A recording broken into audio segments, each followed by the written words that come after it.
ఒక్కసారి కొమ్మూరి గోల్డ్ కి కాల్ చేయండి. తాకట్లో ఉన్న మీ బంగారాన్ని విడిపించి మార్కెట్ ప్రైస్ కి వాళ్ళు కొనుక్కుని మిగతా డబ్బులు మీకు ఇచ్చేస్తారు. మీరందరూ కూడా ఒక విషయం గుర్తుపెట్టుకోవాల్సిన అవసరం ఉంది. కొన్ని సమస్యలు వారసత్వంగా వస్తాయి. కొన్ని సమస్యలు కొంతమంది వ్యక్తులు సృష్టిస్తారు. మిమ్మల్ని అందరినీ క్షోభ పెట్టిన పెద్ద సమస్య భూ సమస్య. గత పాలకుల యొక్క పాపాలు, లక్షల కుటుంబాలు ఈ అరాచకానికి దెబ్బతిన్నారు. నేను ఎన్నికలప్పుడు తిరిగినప్పుడు నేను చూశాను మిమ్మల్ని అందరినీ. కొత్తగా ఆ రోజు కొత్త పుస్తకం తీసుకొచ్చారు, ఒక చట్టాన్ని. ఆ చట్టం మీరు తీసుకొస్తే ఏదైతే ల్యాండ్ టైటిలింగ్ యాక్ట్, నేను ఎక్కడికి పోయినా ప్రజల్లో భయం. రెండోది, ఆ రోజు మీరు ఒక్కసారి ఆలోచిస్తే ఎక్కడికి వచ్చినా ఎవరైనా వాళ్ళు చెప్పినట్టు వినకపోయినా మీ భూమిని 22A కింద పెట్టారు. టెక్నాలజీ ఉపయోగించుకొని మిమ్మల్ని ఇబ్బంది పెట్టాలనే ఉద్దేశంతో 22A అంటే గవర్నమెంట్ భూమి. మీరు వాళ్ళకి తక్కువ ధరకు ఇవ్వకపోయినా, మీరు వాళ్ళకి సహకరించకపోయినా మీ జుట్టు వాళ్ళ చేతుల్లో పెట్టుకోవాలని ల్యాండ్ టైటిలింగ్ తీసుకురావడం, కొన్ని దిక్కల 22A కింద పెట్టేసే పరిస్థితికి వచ్చారు. అప్పటికే కొన్ని భూముల్లో సమస్యలు ఉన్నాయి.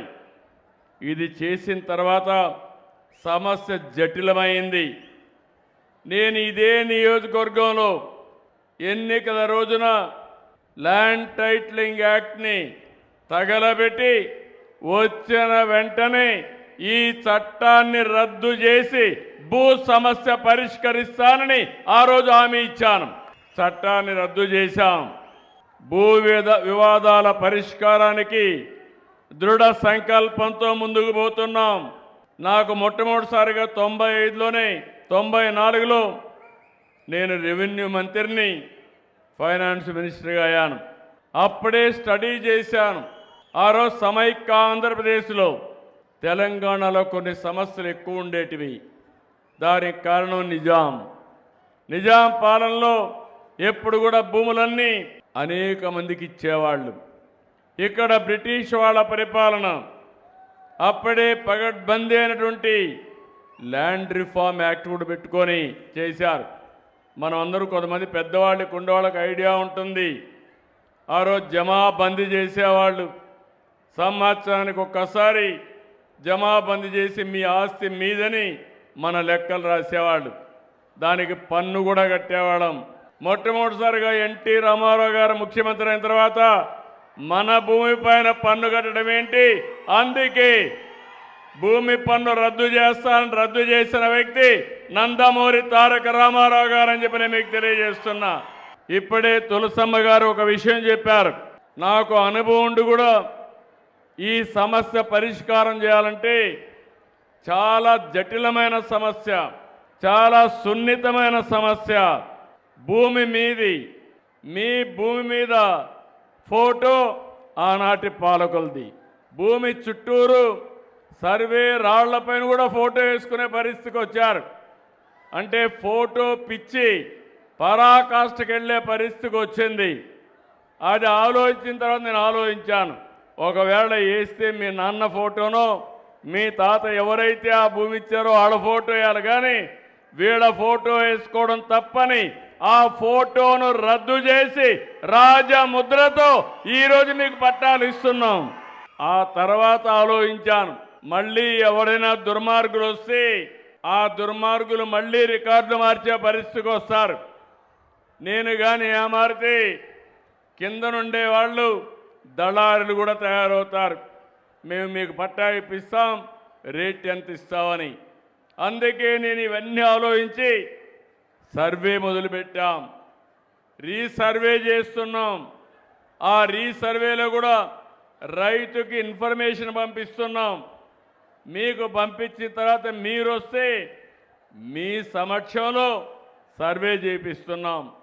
నీకు ఎంత భూమి ఎన్ని ప్లేసుల్లో ఉంటే అవన్నీ కూడా రాసి మీ పేరుతో ఎక్కడెక్కడున్నాయో వివరాలు రాసి మీకు అందజేస్తున్నాం.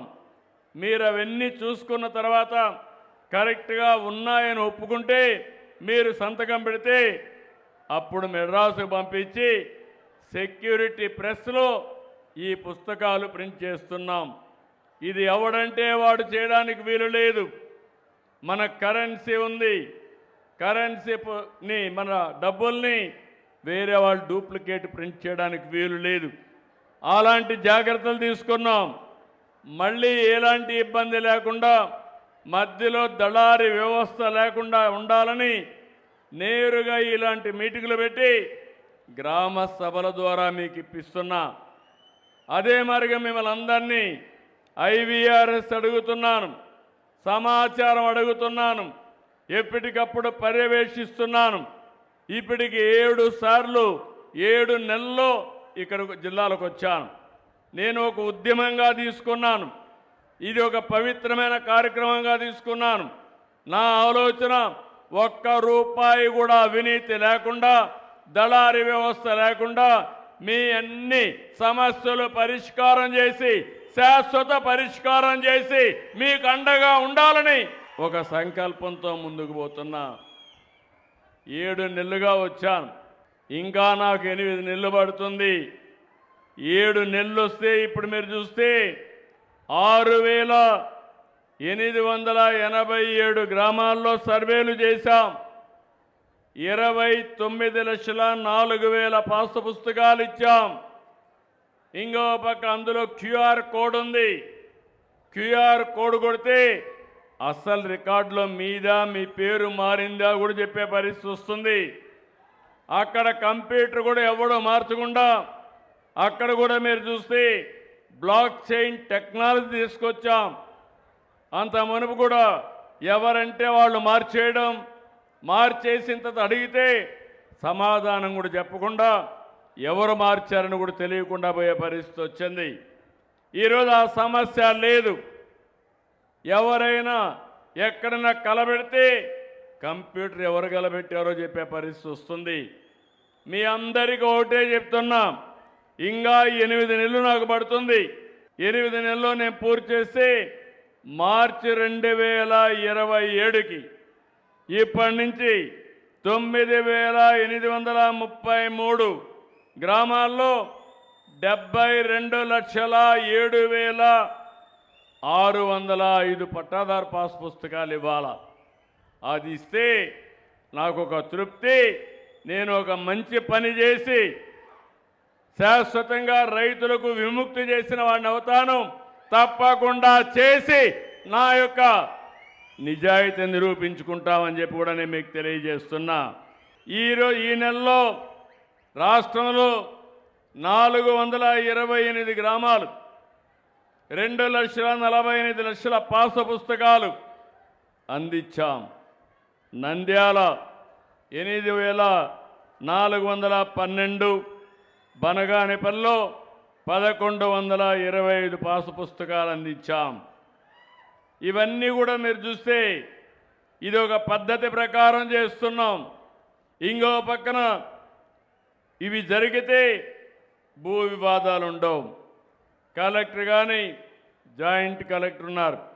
నేను ఒకటే ఆదేశాలు ఇచ్చాను. ఇది ప్రభుత్వానికి అత్యంత ప్రాముఖ్యత కలిగిన కార్యక్రమం. ఎలాంటి అజాగ్రత్త తగదు.